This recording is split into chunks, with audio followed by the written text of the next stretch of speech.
Baba, baba, baba, baba. Baba kayo nakataas sa mga kamay.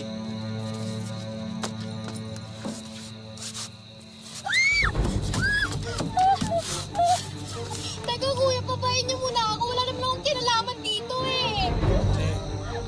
Huwag ka naman dami ibang tao. Ha? Matatagdagan ang kasalanan mo niyan eh. Ano eh? Gagalaw! Gagalaw! Seryoso na ako! Pati ito matadamay! Bibilang ko. Isa hanggang 3 ha. Kuya, teka na! Huwag kang magulo! 2! Ah! 3! Magsama-sama tayo sa impyerno! Magandang hapon po mga kapuso. Tampok po namin ngayon sa Wish Ko Lang ang kwento ni Jocelyn na dinala raw ng tadhana sa maling lugar sa maling oras. Kaya sa isang iglap, ang mga munting pangarap ng dalaga e tuluyan ng masisira ng dahil sa isang madugong trahedya.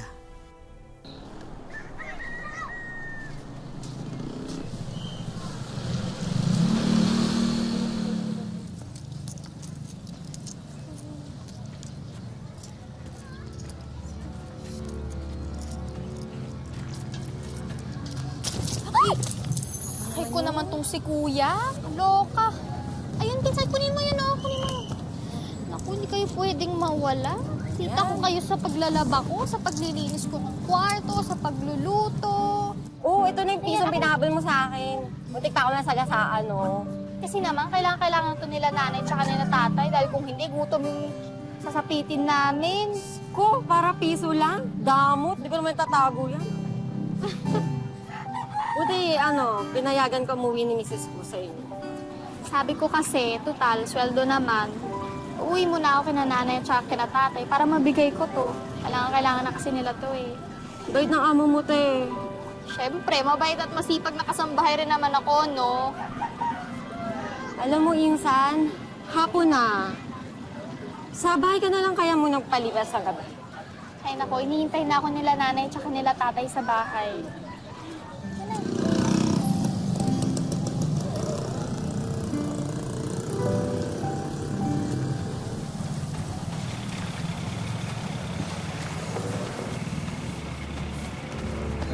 Dali lang. Nagmamadali ka yata eh. Saan ka ba pupunta? Ha? Sinusundan niyo ba ako? Brad, pwede ba ayoko ng gulo? Sira pala ulo nito eh. Sino ba nanggugulo sa atin? Di ba ikaw? Huwag mong ibig usapan. Siya nga pala yung pera ni boss. Kailangan na. Sandali, babayaran ko yun. Pakisabi kay bossing, nagamit ko lang sa pamilya ko eh. Pero isang buwan, Brad, solid ko yung pera niyo. Hindi na pwede yung ginagawa mong yan. Nakailang buwan ka na, di ba? Baka naman siguro nangyayari sa mga taong hindi tumutupad sa usapan. Brad, sige na. Totoo na to. Totoo na to. Isang buwan lang, Brad. Ayos ka!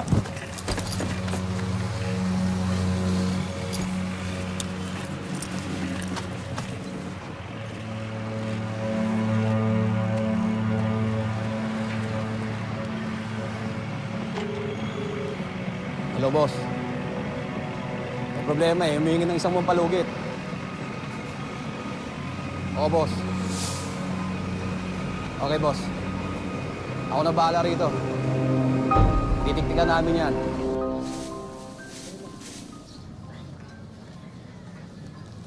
Sige na, sa amin ka na lang matulog. Bukas, hatid pa kita. Ay nako, kung pwede lang talaga.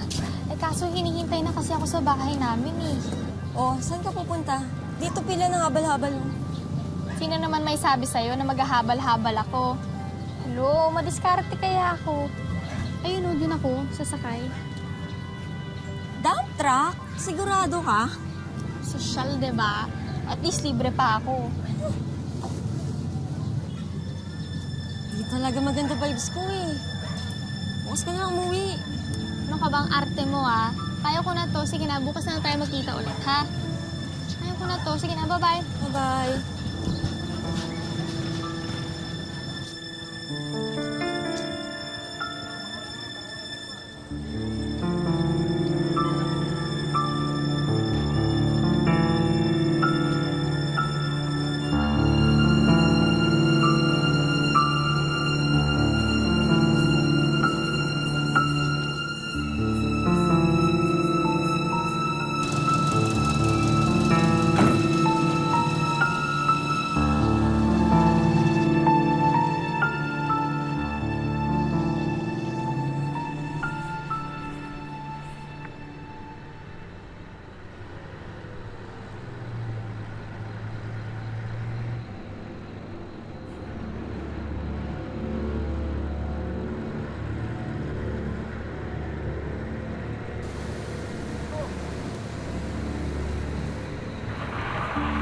Tigil! Baba! Ano naman ba to? Sinabi ng baba! Ano naman?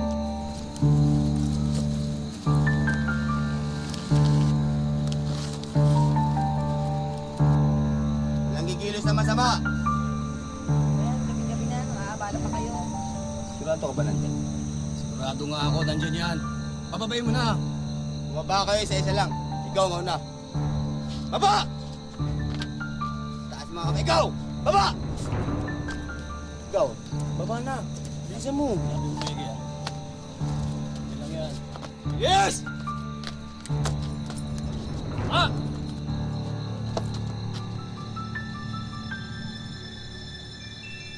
Ikaw! Anong ginagawa mo dyan? Wala po. Wala. Anong wala? Baba! Baba! Taas mo kamay mo.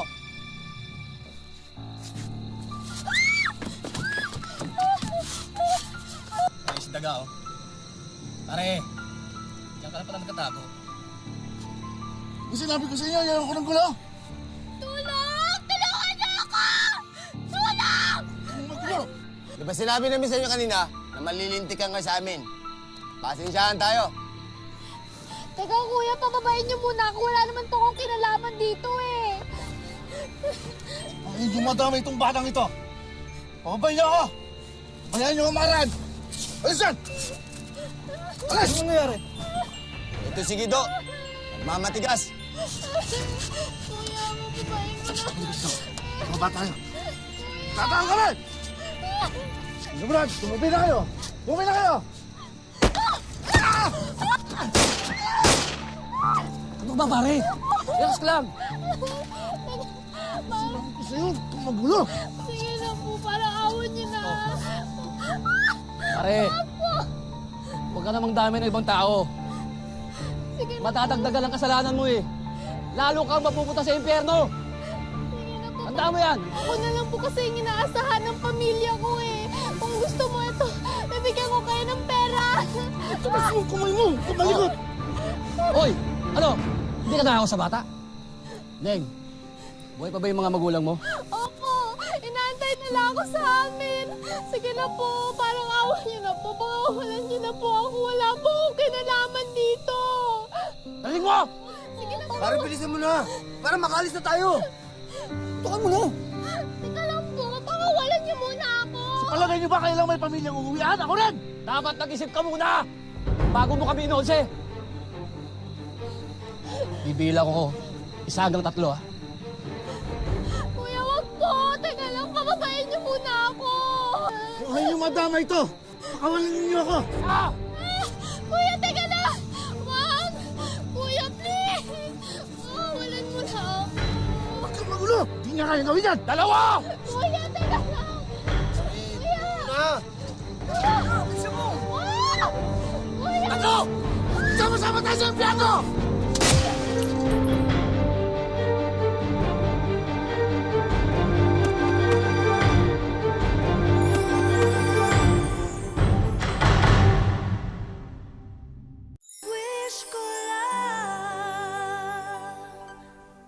Hindi inaasahan ni Jocelyn na sa kanyang pagnanais makauwi sa kanyang pamilya, masasangkot siya sa isang pagtatalo. Wala siyang kinalaman sa alitan, pero ginawa siyang pain sa isang mapanganib na gulo. Brad! Wala akong sandata, Brad! Wala akong sandata, Brad! Nakiusap ako, Brad! May pamilya kasi ako, Brad, eh! Magkakasama naman tayo dati, kilala niyo ako!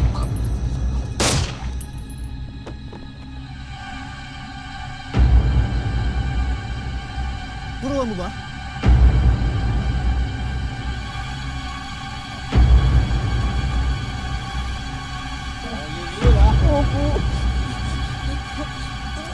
Kaya tignan mo nga kung buhay pa yan. Oh, buhay pa daw. Dali, tulungan nyo yan, oh. Bilis! Miss, miss!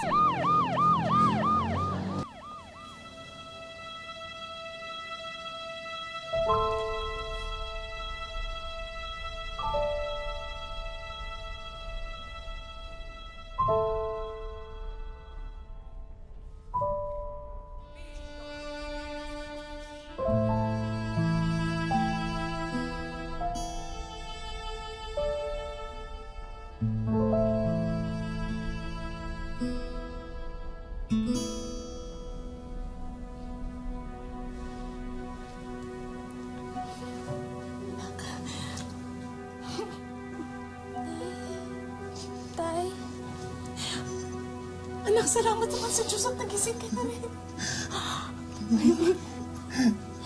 Nay, tay, akala ko po mamamatay na ako.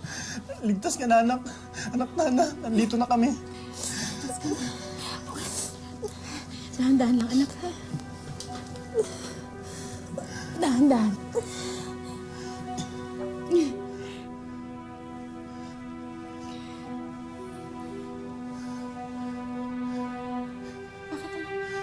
Ano naramdaman mo? Nay, bakit po hindi ko po maramdaman yung mga paa ko? Dali, tawagin mo yung doktor. Bakit hindi ko po magalaw yung mga paa ko? Nay, wala po akong maramdaman. Piniti mo yung dalawa. Ano nangyayari sa akin, Nay? Hindi ko po siya magalaw, Nay. Ano po nangyayari sa akin? Nay!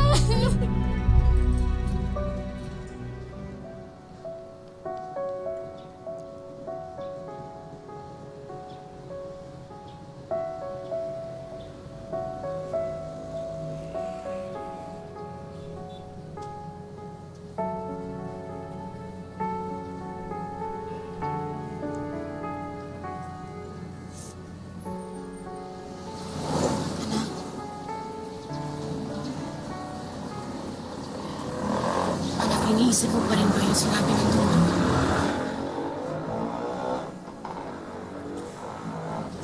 Nay, sabi ng doktor, hindi na daw ako makakalakad. Hindi ko na nga raw daw mararamdaman kung magdudumi ako o iihi ako eh. Paano na ako? Habang buhay na lang ba akong alagain? Anak, kahit kailan hindi ka namin pababayaan ng itay mo. Huwag ka na mag-isip ng ganyan, ha? Makakaraos din tayo. Nay, paano yung mga pangarap natin? Paano ko naman kayo iahon sa kahirapan kung ganito ako? Isa na lang akong palamunin.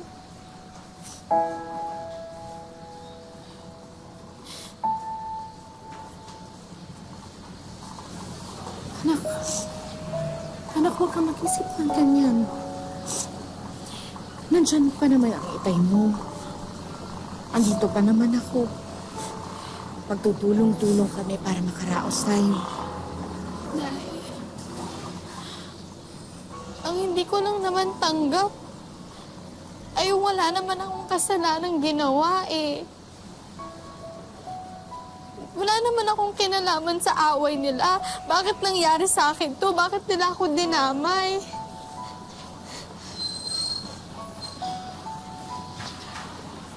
Anak, siguro naman hindi tayo bibigyan ng Diyos ng isang bagay na hindi natin kakayanin, hindi ba? Naniniwala ako na nandyan pa rin siya kahit sa pakiramdam natin ngayon. Parang iniwan niya na tayo. Pero anak, kami na itay mo, hindi ka namin iiwan. Nandito kami para sa'yo. Malalagpasan din natin ito.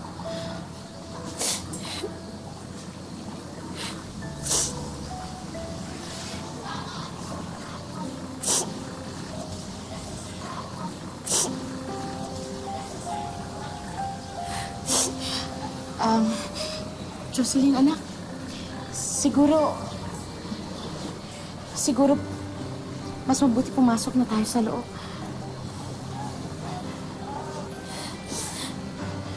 Nay, nakakahiya naman ako. Hiyang-hiya na po ako sa inyo. Anak, huwag. Magpakatatag ka. Kapit ka lang. Malalampasan natin ito.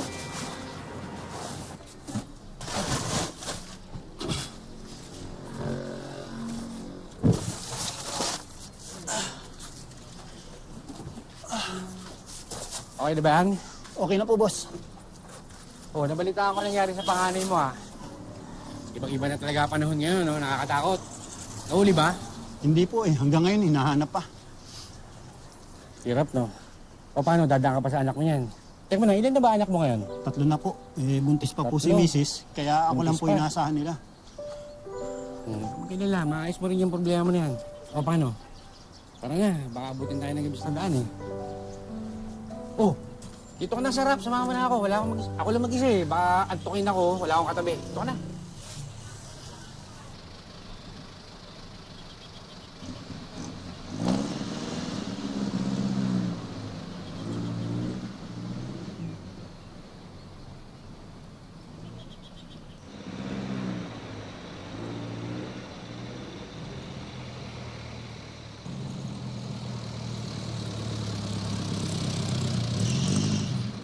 Boss, Oh, mukhang napapalwis ang takbo natin ah. ganun ba? Oh, pasensya ka na. Antok na antok ako talaga eh.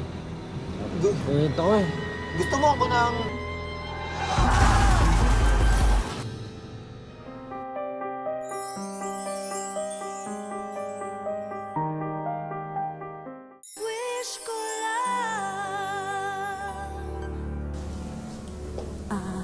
Mrs., kakausapin lang po sana kayo ng doktor.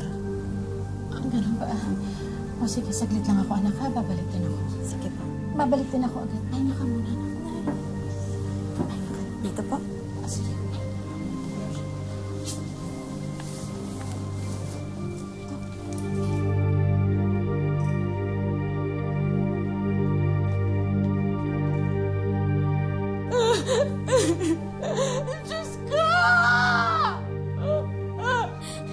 Bakit ganun si nanay? Miss, ano po nangyayari? Nay, bakit po kayo nagkakaganyan, Nay? Ano nangyayari sa nanay? Nay, ano nangyayari sa inyo, Nay? Paano ka ba, Ma'am? Ma'am! Ma'am! Ma'am, dito ka lang, Ma'am. Nay! Nay! Nay, ano po nangyayari sa inyo, Nay? Nay! Nay! Nay, ba? Nay, ano po nangyayari sa inyo? Sabihin niyo naman po sa akin, Nay. Nay, ano po nangyayari sa inyo? Anak, Ha? ang tatay mo. Bakit? Wala na siya, patay na siya. Nay, ano nangyayari kay tatay, Nay? Wala na siya, anak. Wala na siya, patay na siya. Paano wala? Anong nangyari sa kanya, Nay? Nay, nasaan si nanay? Ano pa nangyari? Sa pagpanaw ng ama, tanging ang ina na lamang ni Jocelyn ang may kakayahang magtaguyod sa kanila. Kaya lubos ang pagdadalamhati ni Jocelyn, lalo na't imbes na makatulong, naging pabigat pa siya para sa kanyang ina. Salamat. Ako na po. Ako na. Salamat. Salamat.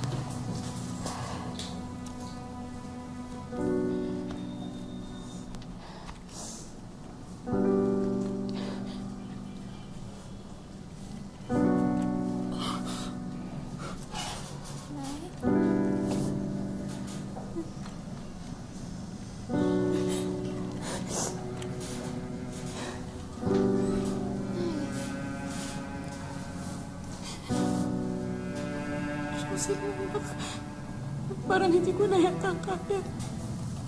Hindi ko na alam kung ano gagawin ko. Nay, huwag na po kayo umiyak. Diba, sabi niyo sa akin, wala naman ibibigay ang Diyos na hindi natin kakayanin. Diba? Nay, kaya natin to, ha? Promise, malalampasan natin to. Ako pa, di ba ako yung anak niyong madiskarte, Nay? Kahit ganito ako, lalaban po ako. Fight lang, di ba, Nay? Kahit wala na si tatay, malalampasan natin to, Nay. Promise. Kung kinakailangan kong gumapang-gapang para lang maitawid kayo, gagawin ko yun, Nay. Pangako, Nay. Sige na, Nay. Tama na. Tama na, Nay.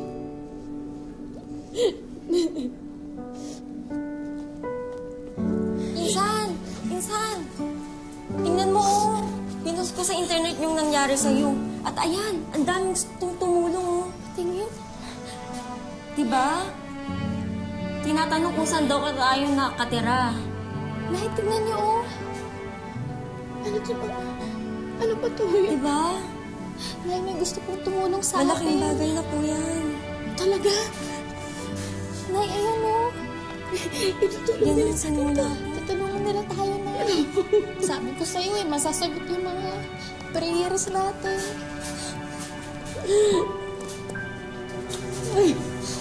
Salamat. Salamat. Sa tulong mo. Salamat.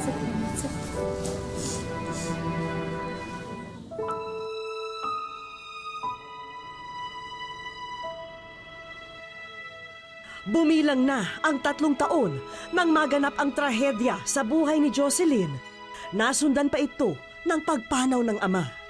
At mula noon, nalihis na siya sa pinapangarap na landas. Noong nag-aral pa ako, pangarap ko na mag-abroad para makatulong ako sa mama ko at papa ko. Baldado na ang kalahating katawan ni Jocelyn. Sa katunayan, nagkakaroon na nga ang dalagita ng mga bed sore o sugat sa likuran dahil kung hindi raw siya laging nakaupo, nakahiga lamang siya sa papag. Sabi ng doktor, di na daw ako makalakad. Dahil natamaan daw yung spinal cord ko. Mahirap talaga. Dahil hindi na ako makalakad, hindi na ako makatulong sa kanila. Bagamat mismong sa mga doktor na narinig ni Jocelyn ang kanyang tunay na kalagayan, naniniwala pa rin siya na may kinabukasang paghihintay para sa kanya. Nagdadasal lang. Nagpasalamat lang ako sa kanya kasi binuhay pa niya ako. Sana pagalingin niya ako.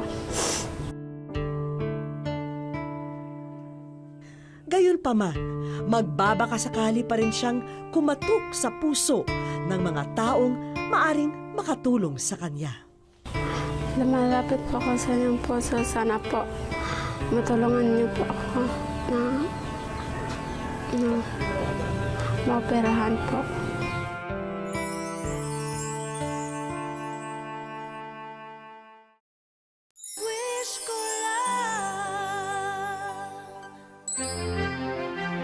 Magiging natatangi ang araw na ito dahil sa dalang sorpresa ng isang mensahera.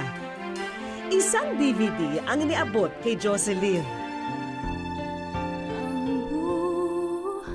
Koleksyon ng mga larawan ni Jocelyn at ng kanyang pamilya ang kanilang napapanood.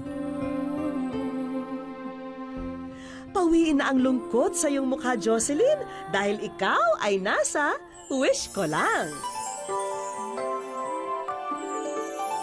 Kaya hudyat na ito para ihandog na ang mga sorpresa. Bago ang lahat, pinasilip namin sa isang doktor ang mga sugat ni Jocelyn. Dahil sa madalas na pagkakahiga, apektado na pala ang daloy ng dugo sa likod ni Jocelyn kaya ito nagsusugat. Kaya itinuro sa kanila kung ano ang dapat gawin para hindi na lumala ito. Yung ginawa natin or instructions natin na binigay kanina is simple wound dressing lang, no? Lagyan natin ng ointment. So, as often as 2 to 3 times a day. Nariyan din ang representative ng munisipyo para sa agarang pagbibigay ng trabaho kay nanay bilang municipal park attendant. Dagang salamat sa iyong tabang sa mga sir. Makatulong sa mga anak ko. Hindi niyo na rin po problemahin ang supply ng pagkain at munting negosyo para kay Jocelyn. Pati ang panimulang pondo para sa iyong pagpapagamot, nasa loob na rin ng sarili mong ATM card. Maraming salamat po, Miss Vicky. Wala po kayo ng langit sa akin. Ang minsang tahimik at malungkot na tahanan ni na Jocelyn, napuno ng tuwa at saya ng mga oras na yun. At ang tagpong yun, iniaalay ni Jocelyn sa yumaong ama. Papa, hanggang nabubuhay ako, patuloy pa rin mamahalin ko kapatid ko at mama ko. Umiikot man ang buhay ngayon ni Jocelyn sa kanyang wheelchair, hindi raw titigil sa pag-usap ang dalaga. Dahil ang biniyayang pangalawang buhay sa kanya, iniaalay niya sa kanyang mahal na pamilya.